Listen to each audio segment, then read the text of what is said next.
आज से करीब 1500 साल पहले चीन में एक वू नाम का राजा था जो बुद्ध की शिक्षाओं से बहुत प्रभावित था। उसका बड़ा मन था कि भारत से कोई आए और उसके देश में बुद्ध की शिक्षाओं का प्रचार प्रसार करे। उसने इसके लिए तैयारियां भी कर रखी थी।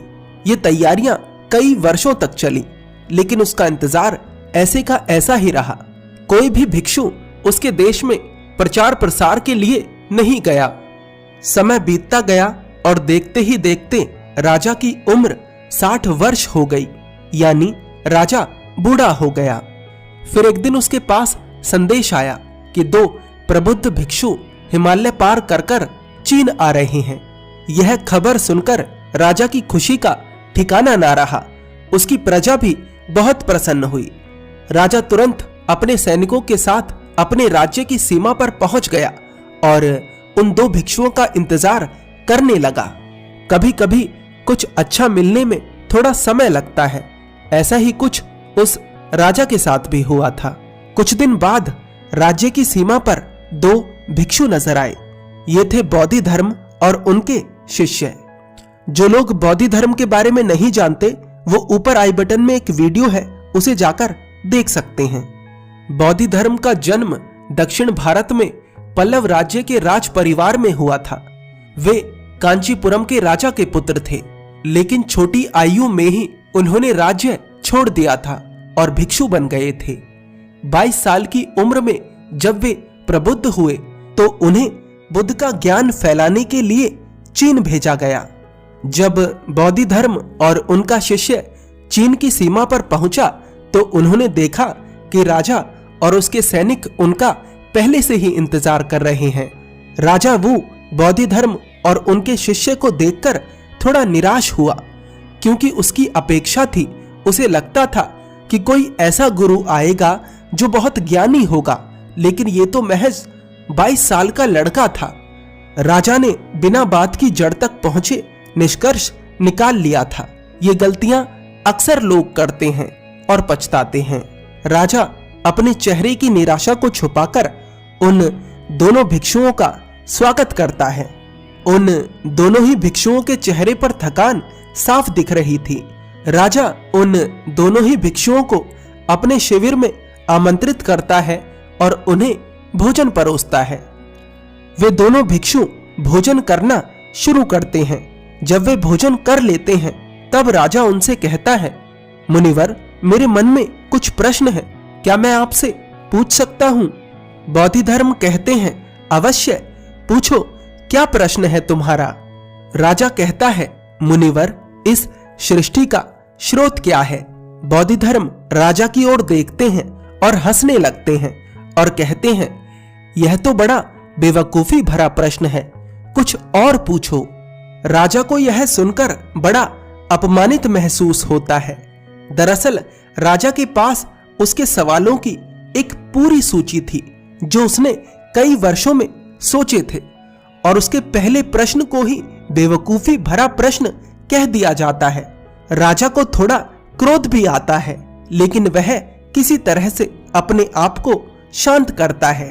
राजा कहता है, चलिए कोई बात नहीं, मैं दूसरा प्रश्न पूछता हूं, मेरे अस्तित्व का स्रोत क्या है? बोधि धर्म फिर से हंसते हैं और कहते हैं, यह भी प्रश्न पहले वाले के जैसा ही है, कुछ और पूछिए जो कीमती हो। यह सुनते ही राजा का पारा 7वें आसमान पर पहुंच गया। पहली नजर से ही वे दोनों भिक्षु राजा को पसंद नहीं आए थे और अब उनकी बातों ने राजा के विश्वास को पूरी तरह से सच साबित कर दिया था। राजा समझ चुका था कि वे दोनों भिक्षु कुछ नहीं जानते, लेकिन फिर भी राजा एक आखिरी कोशिश करता है। राजा उन भिक्षुओं से कहता है, मैंने अपने जीवन में बहुत सारे अच्छे कर्म करे हैं और उनकी सूची बना रखी है, क्या मुझे इन अच्छे कर्मों का फल मिलेगा? राजा की बात सुन बोधि धर्म गंभीर हो गए और खड़े होकर बोले, नहीं, तुम्हें तुम्हारे किसी भी अच्छे कर्म का फल नहीं मिलेगा, बल्कि तुम तो 7वें नरक में झुलसोगे। ऐसा कहने के पीछे बोधि धर्म का अर्थ था कि बुद्ध की शिक्षाओं के अनुसार मनुष्य के मस्तिष्क के 7 स्तर हैं।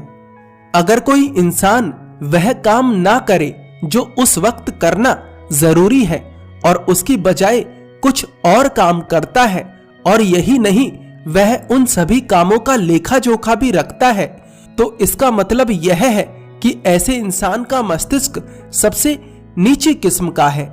ऐसे इंसान को निश्चित रूप से कष्ट उठाना पड़ेगा, क्योंकि वह इस उम्मीद में है कि उसने जो अच्छे काम किए हैं उसके बदले में लोग उसके साथ अच्छा व्यवहार करेंगे, और अगर लोग ऐसा नहीं करते तो उसे मानसिक कष्ट होता है, और यह स्थिति किसी नरक से कम नहीं। सीधे शब्दों में समझो, आपकी ऐसी इच्छाएं जो कभी पूरी नहीं हो सकती, वे केवल आपको कष्ट देती हैं। लेकिन राजा को बौद्ध धर्म की किसी भी बात की गहराई समझ नहीं आती, और वह उसी समय बौद्ध धर्म और उनके शिष्य को अपने राज्य से निकाल देता है।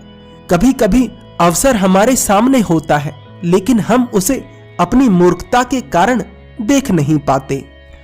बौद्ध धर्म को इस बात से कोई फर्क नहीं पड़ा और वे पर्वतों में जाकर अपनी तपस्या में लग गए, लेकिन उस राजा ने अपने रूपांतरण का एक बहुत बड़ा अवसर खो दिया। हम भी अक्सर ऐसा ही करते हैं। हम कड़वी चीजों को अस्वीकार कर देते हैं और मीठी चीजों को स्वीकार लेते हैं, जिसके कारण हमारे जीवन में दुख बढ़ता चला जाता है और हम पूरे जीवन रोते रहते हैं। आप जो जानना चाहते हो और जो आपको जानना चाहिए, इन दोनों ही बातों में जमीन आसमान का अंतर है। इसको ऐसे समझो, आप जो बनना चाहते हो और जो आप बन सकते हो, इन दोनों में ही जमीन आसमान का अंतर है। जो कड़वाहट को तो फेंक देना चाहता है और मिठास को अपना लेना चाहता है, वह कभी भी उस लक्ष्य तक नहीं पहुंच सकता जहां तक उसे पहुंचना चाहिए।